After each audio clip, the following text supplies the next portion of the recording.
Hello students, welcome to today's session. I am SK Nigam, PhD chemistry केंद्रीय विद्यालय। आज का सेशन हम बाईलिंगुअल में करेंगे क्योंकि कुछ रिव्यूज़ मेरे पास आए कि आपको दोनों में ही लेक्चर अपना रिकॉर्ड करना चाहिए। सो आज हम बात करेंगे एबनॉर्मल मोलर मास, जो कि इस चैप्टर का लास्ट टॉपिक है, abnormal molar masses. Okay, so this is abnormal molar masses. So first of all, what does it mean? What is abnormal? Abnormal, as the name indicates, जैसा कि इसका नाम ही हमें लग रहा है, abnormal का मतलब होता है that thing which is not exactly normal, या कह सकते हैं कि जितना होना चाहिए उतना नहीं होता है। तो इसको डिस्कस करने से पहले मैं एक छोटा सा एग्जाम्पल आपके सामने रखूँगा। जैसे कि यहाँ पर बहुत सारी बुक्स हैं, for example number of books, okay.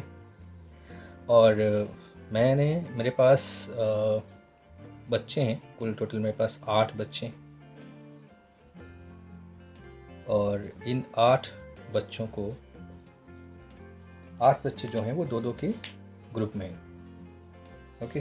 तो मेरे पास 8 बच्चे हैं और 8 बच्चे जो हैं वो दो के ग्रुप में, मतलब टोटल 4 ग्रुप है। और एक ग्रुप जो है, जैसे एक रामू एक श्यामू है, एक राम एक श्याम, एक राम एंड लखन, ऐसे ही एक संजय एक विजय, इस तरीके से ग्रुप्स है, ठीक है। मैंने इन बच्चों से कहा कि मुझे आपको बुक ला के देना है। तो फर्स्ट ऑफ ऑल जो हमने शुरुआत में पढ़ा था, जो कॉलिगेटिव प्रॉपर्टीज़ होती हैं, वो कॉलिगेटिव प्रॉपर्टीज़ हमेशा नंबर ऑफ पार्टिकल्स पे डिपेंड करती है। एंड नंबर ऑफ पार्टिकल्स पे डिपेंड करने का मतलब it is directly proportional to the number of particles. If number of particles are more then colligative property will be more, and if number of particles are less तो colligative property भी less होगी, okay. So for example ये total 4 group है हमारे पास, तो यानी total 4 salute हो गए। फॉर एग्जाम्पल सल्यूट्स हो गए 4, और ये जो मैंने बुक्स बोली है, बुक्स को कैरी करना है, ये मान लेते हैं ये कॉलिगेटिव प्रॉपर्टी है। फॉर एग्जाम्पल ये कॉलिगेटिव प्रॉपर्टीज़ है। नॉर्मली मैंने कहा ये 4 ग्रुप है और चारों ग्रुप जाए और एक एक बुक में मुझे ला के दे। तो ये क्या करेंगे, ये चारों ग्रुप जाएगा, एक एक बुक ला के मुझे दे देगा। टोटल कितनी बुक्स मुझे मिलेंगी? टोटल मिलेंगी मुझे बुक्स 4, मीन्स 4 सल्यूट्स ने मुझे फॉर एग्जाम्पल 4 बुक्स ला के दी, okay. So this is the normal colligative property जो हमने अभी तक स्टडी किया।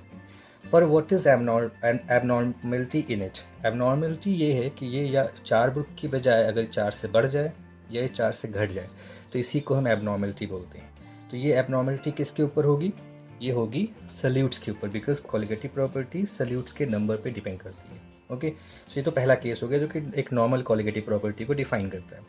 अब मैंने कहा दूसरा केस, सेकेंड केस ये कहता है कि मैंने बच्चों से कहा कि अब तुम जाओ और फिर से एक नया केस में डिस्कस करता हूँ कि जाओ बुक लेके आओ, बुक कलेक्ट करके आओ।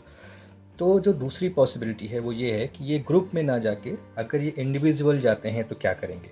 अगर ये इंडिविजुअल गए तो टोटल हमारे पास, जैसे ये थे 2 बच्चे थे, तो ये एक बच्चा गया एक बुक लिया, दूसरा बच्चा गया दूसरी बुक उठा लाया। उसी तरह से इस दूसरे ग्रुप के बच्चे ने एक ने एक बुक लिया, दूसरे ने दूसरी बुक लिया। सिमिलरली ये भी जाएगा ऐसे करके, ये भी हो गया और ये गया। टोटल 8 बच्चे थे, तो अब नंबर ऑफ बुक्स मुझे कितनी मिलेंगी? नंबर ऑफ बुक्स मिलेंगी 8, ओके। और ये 8 का मतलब कॉलिगेटिव प्रॉपर्टी पहले 4 थी जो नॉर्मल थी, पर अभी कितनी हो गई है? 8। क्यों 8 हो गई है? क्योंकि यहाँ नंबर ऑफ पार्टिकल जो थे वो इंक्रीज़ कर दिए। इनिशियली ये 4 सल्यूट्स थे जब ये 4 बुक ला रहे थे, अभी ये कितने हो गए? 8 सल्यूट्स हो गए, मतलब 8 बच्चे अलग अलग हो गए, मीन्स 8 बुक लेके आए। तो ये 8 अलग अलग होने का मतलब है कि ये जो 2 बच्चों का ग्रुप था, ये ग्रुप टूट गया। टूटने के बाद क्या हुआ? जैसे एक ग्रुप, अभी ये एक ग्रुप कहला रहा था, टूटने के बाद कितने ग्रुप्स हो गए, कितना टोटल पार्टिकल हो गया? 2। मीन्स अभी जो 4 ग्रुप थे वो टोटल 8 ग्रुप में 8 सल्यूट्स में कन्वर्ट हो गए और मुझे 8 बुक ला के दे रहे हैं। तो इसी को हम बोलते हैं कि इसमें डिसोसिएशन हो गया है। डिसोसिएशन होने का मतलब है नंबर ऑफ पार्टिकल्स बढ़ गए हैं, और नंबर ऑफ पार्टिकल्स बढ़ने का मतलब 4 की बजाय अब 8 सल्यूट हो गए हैं। तो मुझे कितनी कॉलिगेटिव प्रॉपर्टी क्या हो गई? इंक्रीज़ हो गई, और मुझे कितने बुक मिली? 8 बुक मिली। तो इसका मतलब if there is dissociation then the colligative property will increase, okay. So this is abnormality. Why this is abnormality? Because now if you will calculate the mass, molar mass of the solute, then the molar mass of the solute will decrease, because collectively अगर इन दोनों बच्चों का वही मान लेते हैं, for example दोनों का molar mass A plus B करके था पहले, अभी या तो A होगा या तो B होगा, तो मास डिक्रीज किया कि नहीं किया। तो अगर आप जब कॉलिगेट किसी भी कॉलिगेटिव प्रॉपर्टी को मान लेते हैं, मैंने कहा delta T F is equal to K F M होता है। एम का मतलब होता है number of moles upon weight of solvent. Okay, number of moles क्या होता है? गिवन मास अपॉन मोलर मास।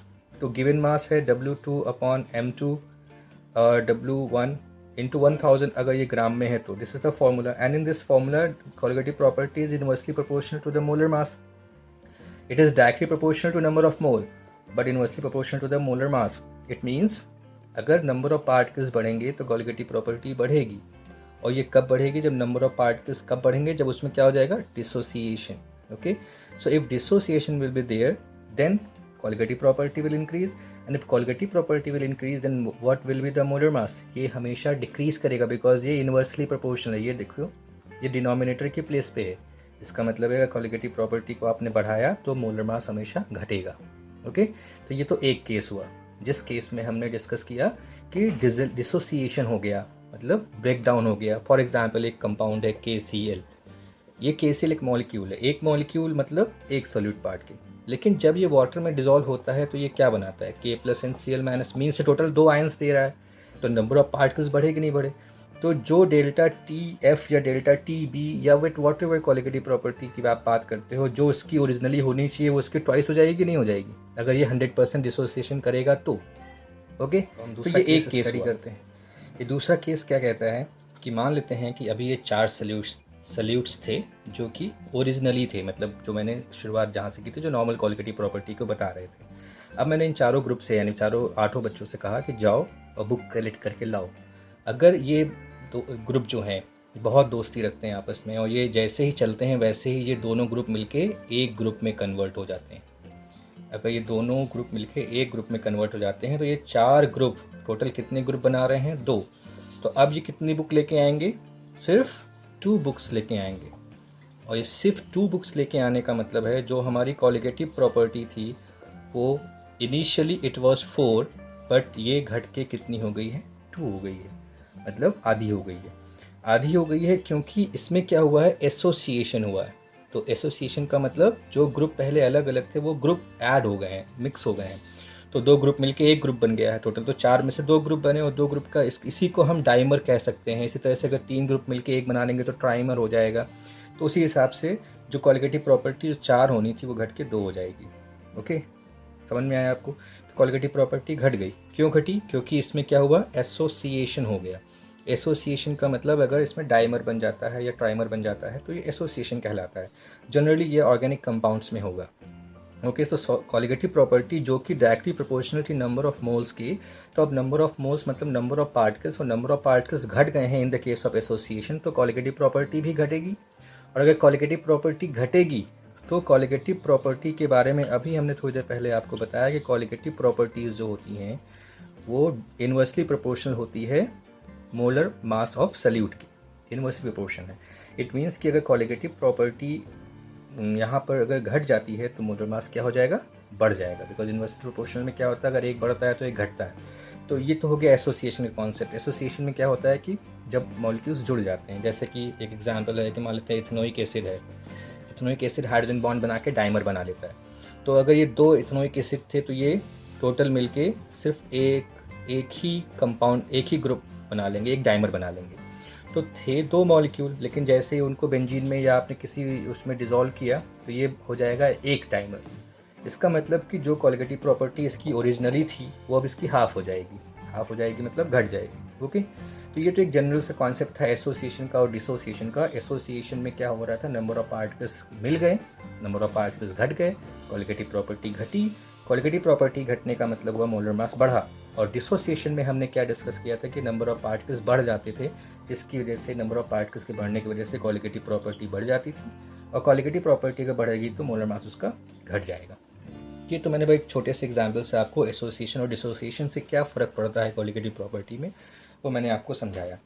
अब हम बात करते हैं अपनी टेक्स्ट बुक पे आते हैं। टेक्स्ट बुक हमारी क्या कहती है, जैसे यहाँ पर भी इन्होंने KCl का एग्जाम्पल दिया हुआ है कि in the case of KCl अगर मान लेते हैं K plus and C L minus है और K plus and C L minus में टूट जाता है, अगर 1 मोल है तो वो 1 मोल K प्लस देगा, 1 मोल Cl माइनस देगा, तो अल्टीमेटली 1 मॉलिक्यूल 2 आयंस दे रहा है, तो 1 मोल मॉलिक्यूल 2 मोल आयंस देगा। तो ओवरऑल जो बॉइलिंग पॉइंट में जो इंक्रीमेंट आया था, एलिवेशन आया था, वो 2 टाइम्स हो जाएगा। तो 0.52 केल्विन की बजाय ये 1.04 केल्विन हो जाएगा। पर कोई ज़रूरी नहीं है कि ये 100% डिसोसिएट हो सकता है कि इनका डिसोसिएशन पार्शियल तो उस केस में हमें डिग्री ऑफ डिसोसिएशन निकालना पड़ता है। हो सकता है कि पार्शियल डिसोसिएशन किसी एक कंपाउंड का हो सकता है 70% हो, तो 70% के हिसाब से इंक्रीज़ होगी ये वैल्यू। हो सकता है 30% हो तो 30% के हिसाब से वैल्यू इंक्रीज़ करेगी।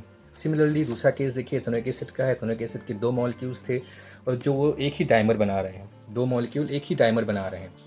इसका मतलब हुआ कि ये इनिशियली 2 मॉलिक्यूल के हिसाब से कॉलिगेटिव प्रॉपर्टी होनी चाहिए, पर हमें 1 मॉलिक्यूल के यानी 1 डाइमर के हिसाब से कॉलिगेटिव प्रॉपर्टी मिलेगी। इसका मतलब है कॉलिगेटिव प्रॉपर्टी घटेगी। ओके, और मास पे क्या फ़र्क पड़ेगा? ऑब्वियसली अगर वो कोई कंपाउंड ब्रेक डाउन होता है तो उसका मास घटेगा, और कोई अगर ऐड अप होता है, मतलब एसोसिएट होता है, तो मोलर मास उसका बढ़ेगा। तो इसी को हम एबनॉर्मल मोलर मास बोलते हैं कि एक्चुअली जो मोलर मास होना चाहिए वो मोलर मास ना हो कि ये मोलर मास या तो बढ़ेगा या तो घटेगा। तो मोलर मास कब बढ़ता है? जब एसोसिएशन होता है, और मोलर मास कब घटता है? जब डिसोसिएशन होता है। और इसी का जस्ट उल्टा है कॉलिगेटिव प्रॉपर्टीज़। कॉलिगेटिव प्रॉपर्टी कब बढ़ती है? जब नंबर ऑफ पार्टिकल्स बढ़ते हैं। नंबर ऑफ पार्टिकल्स कब बढ़ेंगे? जब डिसोसिएशन होगा। और इसी तरह से कॉलिगेटिव प्रॉपर्टी घटेगी जब नंबर ऑफ पार्टिकल्स घटेंगे, और नंबर ऑफ पार्टिकल्स कब घटेंगे? जब एसोसिएशन होगा। तो इसी को करेक्ट करने के लिए वॉन था ने 1880 में सबसे पहले एक फैक्टर इंट्रोड्यूस किया था, जिसको हम वॉन था फैक्टर के नाम से जानते हैं, और इसको हम स्मॉल आई से लिखते हैं। Small I is the van't Hoff factor. It is only for the correction in the colligative property जो अभी तक हमने पढ़ी है। तो इसके हमारे बुक में 3 फॉर्मूले लिखे हुए हैं। एक है नॉर्मल मोलर मास अपॉन एब नॉर्मल मोलर मास। नॉर्मल मोलर मास मतलब फॉर एग्जांपल अगर मैंने कहा कि कोई एक कंपाउंड है, फॉर एग्जांपल इथेनोइक एसिड है, CH3COOH is the formula. Okay, तो इसका कितना मास होगा? 12 कार्बन का हो जाएगा। इधर से 1 हाइड्रोजन का है तो 3 हाइड्रोजन है तो 3 हो जाएगा। फिर 12 ऑक्सीजन का हो जाएगा। फिर 16 और 16 32 ऑक्सीजन का हो जाएगा, और 1 हाइड्रोजन का हो जाएगा। तो 12 12 12 3 15 हुआ। 15 और 12 जो आप जोड़ेंगे तो 27 हो जाएगा। 27 फिर 28, 28 और 2 40, और 24, 24 से 28, 28 तो 30 और 30 टोटल 60 ग्राम। 60 ग्राम is the molar mass of the ethanoic acid. Okay, तो this is the normal molar mass. लेकिन हो क्या रहा है? ये डाइमर बना रहा है। डाइमर बनाने का मतलब हुआ जब ये डाइमर बनाएगा तो इसका मास तो डबल हो जाएगा। ओके, 120 ग्राम हो जाएगा। तो आई क्या हो जाएगा? नॉर्मल मोलर मास अपॉन एब नॉर्मल मोलर मास। पर ये 60 अपॉन 120 तभी होगा जब इसका 100% एसोसिएशन हो, पर ये 100% नहीं होता है। ये क्वेश्चन में आपको ऑलरेडी दिया जाएगा कि 100% हो रहा है या नहीं हो रहा है। ओके, तो इसके लिए आपको परेशान होने की ज़रूरत नहीं, क्वेश्चन में दिया जाता है। तो आई की वैल्यू यहाँ 0.5 आई। ओके, तो बेसिकली अगर हम आई की वैल्यू देखें और अगर उसमें एसोसिएशन हो रहा है तो एसोसिएशन अभी आपको क्लियर हो जाएगा, अभी बाद में इसको डिस्कस करते हैं।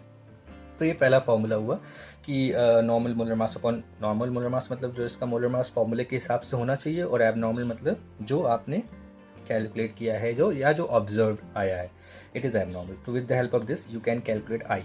Okay, this is the first formula, and the next one is the observed colligative property upon calculated. This is the second one, observed colligative property upon calculated. So observed colligative property and calculated. Observed means whatever it is shown, whatever, जैसे भी हम आगे question discuss करेंगे तो clear हो जाएगा। और आपने क्या कैलकुलेट किया है, मतलब आपने जो फॉर्मूला लगाया, for example delta T F का फॉर्मूला आपने लगाया KF इंटू एम, इसके हिसाब से जो वैल्यू डेल्टा टी एफ की आ रही है वो कैलकुलेटेड कहलाएगी, और ऑब्जर्व जो आपको क्वेश्चन पेपर में दी जाएगी। ओके, ये तो हो गया observe colligative property upon calculated. और सब इन तीनों में सबसे इंपॉर्टेंट तीसरा वाला है total number of moles of particles after association और dissociation upon total number of particles before association या डिसोसिएशन। तो इसका फॉर्मूला सबसे ज़्यादा हम इस्तेमाल करते हैं, क्योंकि जैसे मैंने कहा कि KCl था, KCl जब ये आयोनाइज हो रहा है, आयोनाइज हो जाएगा जब, तो ये बनाएगा K plus and C L minus, और मान लेते हैं कि इसके नंबर ऑफ मोल इनिशियली 1 था, तो इसका 0 0 था, और इसी कंप्लीट डिसोसिएशन हुआ है, मतलब ये इनिशियली 0 हो गया है और ये 1 1 हो गए। तो अभी देखो ये आफ्टर डिसोसिएशन है और ये बिफोर डिसोसिएशन है। ये है बिफोर डिसोसिएशन और ये है आफ्टर डिसोसिएशन। सो आई क्या कहता है, number of particles after dissociation. तो 0 इधर है, +1 +1, 0 +1 +1, और यहाँ कितना है 1 + 0 + 0, टोटल आया 2/1, मीन्स आया 2। ओके, तो ये तो डिसोसिएशन का केस था। डिसोसिएशन में आप क्या देख रहे हो, आई की value, I is greater than 1। Okay, लेकिन जैसे ही हम बात करते हैं एसोसिएशन की, तो एसोसिएशन अभी थोड़ी देर पहले हमने एसिटिक एसिड का केस पढ़ा था कि एसिटिक एसिड में मान लेते हैं कि 2 मॉलिक्यूल्स थे और ये 2 मॉलिक्यूल्स मिलके एक डाइमर बनाते हैं। ओके, ये एक डाइमर बनाते हैं। तो इनिशियली ये 2 था, इनिशियली इसमें 2 थे और ये 0 था, और फाइनली ये जो क्या कहते हैं आपका 0 हो जाएगा और ये हो जाएगा 1। फाइनली ये 0 हो जाएगा और वो हो जाएगा 1 आपका। ओके, तो 0 क्यों हो जाएगा, क्योंकि मान लेते हैं 100% एसोसिएशन है, बट 100% एसोसिएशन नहीं होगा। ये आपको क्वेश्चन पेपर में दिया जाएगा कि कितना डिसोसिएशन हो रहा है। तो ऑन दिस बेसिस आई की वैल्यू जो आप कैलकुलेट करोगे, तो आफ्टर कितना हुआ, 1 हुआ, क्योंकि 0 हो चुका है, रिएक्टेंट 0 हो चुका है और ये 1 मॉलिक्यूल बना है। और बिफोर कितना था, 2 + 0 मीन्स 2। तो ओवरऑल कितनी वैल्यू है, 0.5। ये सिर्फ मैं आपको एग्जाम्पल दे रहा हूँ। ये एग्जैक्टली चाहे इथेनॉइक एसिड हो चाहे KCl हो, इसमें आपको क्वेश्चन पेपर में कंडीशन दी जाएगी कि ये डिसोसिएशन कंप्लीट है या एसोसिएशन कंप्लीट है या पार्शियल है। तो देखो आई की वैल्यू कितनी होगी, 0.5, यानी 1 से कम हो गई।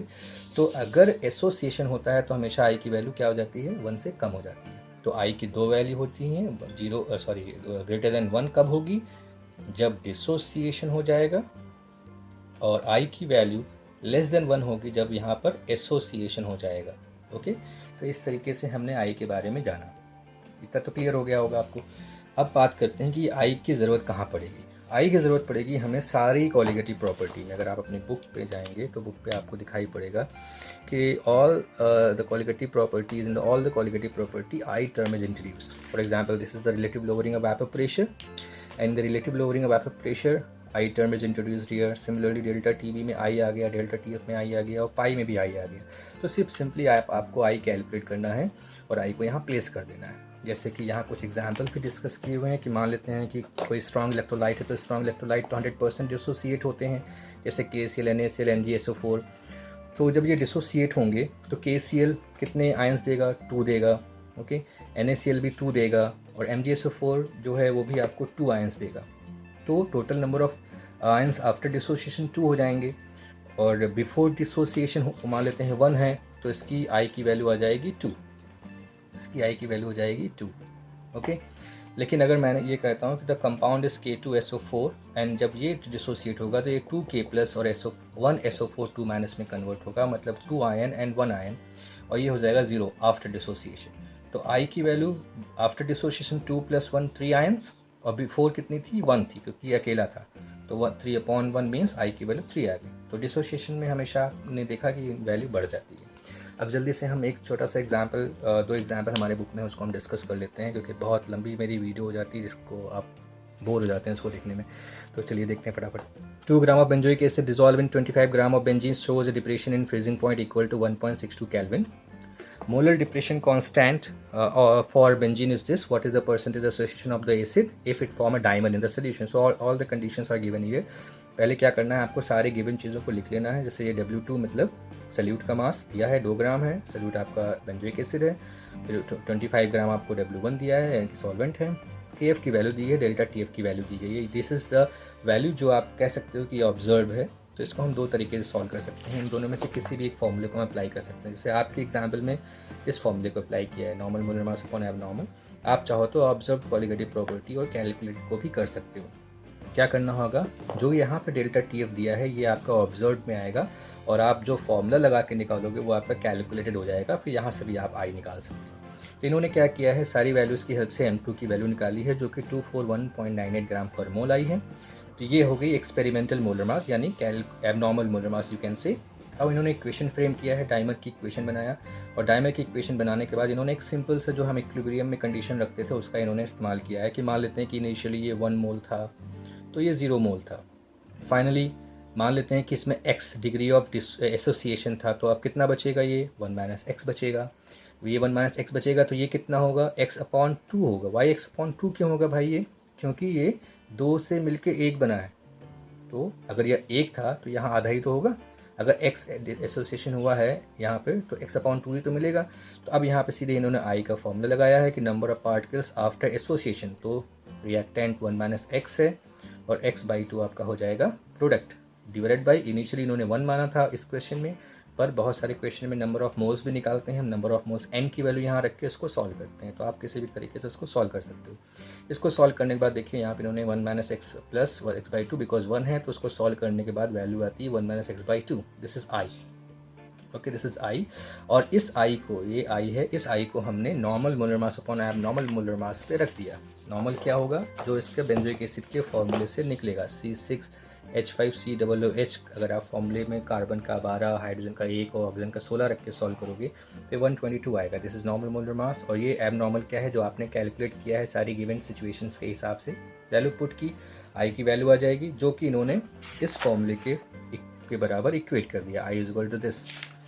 और इसके बाद इन्होंने x निकाल लिया। x क्या है हमारा, डिग्री ऑफ एसोसिएशन, तो ये आया 0, अभी ये आ रहा है x by 2 is equal to 0.496 and x is equal to multiplied by 2, तो ये आ जाएगा 0.992। It is degree of association. Percentage में कैलकुलेट किया, 100 से मल्टीप्लाई कर दिया, आंसर आ गया।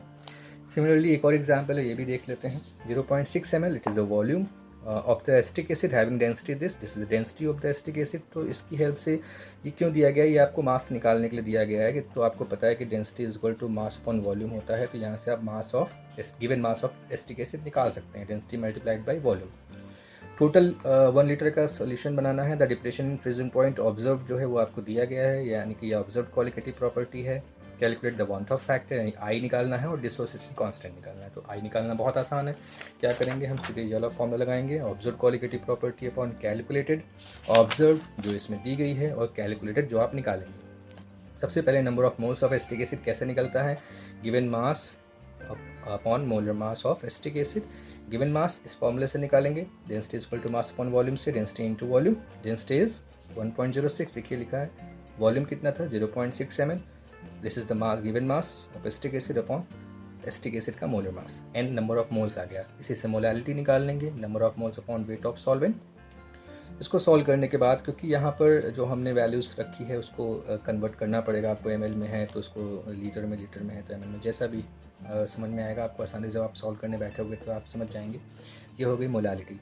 अब डेल्टा टी एफ को फॉर्मूला लगा दिया, T F into M, molality 0.09197 kelvin, this is the calculated delta T F. अब सीधे इसको आई की वैल्यू में पुट कर दिया, ऑब्जर्व जो यहाँ दिया हुआ था, कैलकुलेटेड जो आपने फॉर्मूले से निकाला, 1.041 is the answer, this is I. अब इस आई की हेल्प से आप डिग्री ऑफ डिसोसिएशन निकालेंगे, सॉरी डिसोसिएशन, क्योंकि ये डिसोसिएशन का एग्जाम्पल है। तो आपने सीधे एसिटिक एसिड का फॉर्मूला लिखा, एसिटिक एसिड को आपने डिसोसिएट किया तो H plus N CH3CO minus में टूटेगा। मान लेते हैं इनिशियली इसके नंबर ऑफ मोल्स, क्योंकि आप नंबर ऑफ मोल्स पहले निकाल चुके हैं तो आप यहाँ 1 न मान के n मान के चलेंगे, क्योंकि हमें आगे कंसनट्रेशन की ज़रूरत पड़ेगी। तो n मोल अगर इनिशियली था तो ये 0 होते हैं, इनिशियली रिएक्शन शुरू नहीं हुई है। अब जब रिएक्शन हो चुकी है, इक्विलिब्रियम आ चुका है, तो आप n में से 1 माइनस एक्स लिखा हुआ है, एक्चुअली क्या होता है n माइनस एन एक्स होता है, इन्होंने n को बाहर निकाल लिया है, तो 1 माइनस एक्स हो गया, nx बनेगा। ओके, तो number of particles, number of moles after dissociation क्या हो जाएगा, दिस प्लस दिस। इसको सॉल्व किया इन्होंने तो n इंटू 1 प्लस एक्स लिखोगे तो अपने आप क्लियर हो जाएगा, इसमें बहुत कोई डिफिकल्टी नहीं है। अपॉन बिफोर n था, सॉल्व किया, 1 प्लस एक्स आया, और ये 1 प्लस एक्स आपने आई के बराबर रख दिया जो आपने पहले निकाला था, यहाँ से x की वैल्यू आपको मिल गई। ओके, अब हमें क्या करना है, क्योंकि ये एसिड डिसोसिएशन कांस्टेंट का फॉर्मूला है तो हम Ka लगाएंगे, Ka इज इक्वल टू हो जाएगा concentration of H plus upon concentration of CH3CO minus upon concentration of CH3COOH, इसका फॉर्मूला लगाएंगे। अब यहाँ पर कंसनट्रेशन रखी जाती है, तो कंसनट्रेशन जो यहाँ पे होगी वो वही नंबर ऑफ मोल्स के बराबर होगी, क्योंकि यहाँ पर लीटर जो है 1 है, मतलब वॉल्यूम जो है वो 1 लीटर है, तो अगर आप नंबर ऑफ मोल्स को 1 से डिवाइड करोगे तो वही आएगा, इसीलिए इन्होंने हर जगह वही रख दिया, nx into N X upon N into 1 minus X. देखिए सारी वैल्यूज पुट कर देंगे, एन एक्स, एन की वैल्यू ऑलरेडी नोन है, ये आपने एन की वैल्यू निकाली हुई है, एक्स आपने यहाँ से निकाल लिया, इस जगह से एक्स की वैल्यू मिल गई है। ओके, ये देखिए एक्स की वैल्यू 0.041, तो N X n into X multiplied by n into X, क्योंकि दोनों की कंसनट्रेशन, ओके, दोनों की कंसनट्रेशन रखनी है। n की value multiplied by x, then n की value multiplied by x, nx into nx, क्योंकि ये nx और ये nx लेना है आपको, divide by n into 1 minus x. Number of moles पता है, हमने पहले कैलकुलेट किया है, 1 माइनस एक्स, इसको रख के सॉल्व करेंगे, आपका Ka आ जाएगा। तो इस तरीके से आप एसिड डिसोसिएशन कांस्टेंट निकाल सकते हैं। वीडियो काफ़ी लंबी हो जाती है, समझाने कुछ ज़्यादा लगता हूँ इसलिए। तो आई होप आपको समझ में आ गया होगा एबनॉर्मल मोलर मास। तो अगर आपको समझ में आ गया हो तो प्लीज़ इसको लाइक करिए, शेयर करिए, लोगों को बताइए और सब्सक्राइब करिए। और इसमें आप ज़रूर कमेंट करिएगा कि आपको किस लैंग्वेज में वीडियोस चाहिए, बाईलिंगुअल चाहिए, सिर्फ हिंदी चाहिए, सिर्फ इंग्लिश चाहिए। और अगर अच्छा लगे तो कमेंट ज़रूर करिएगा, सब्सक्राइब भी करिएगा और बेल आइकन को प्रेस करिएगा, क्योंकि अगर मैं कोई और वीडियो डालूँ तो आपको मिल जाए। थोड़ा स्पीड से बोलता हूँ, इसके लिए सॉरी एंड थैंक यू।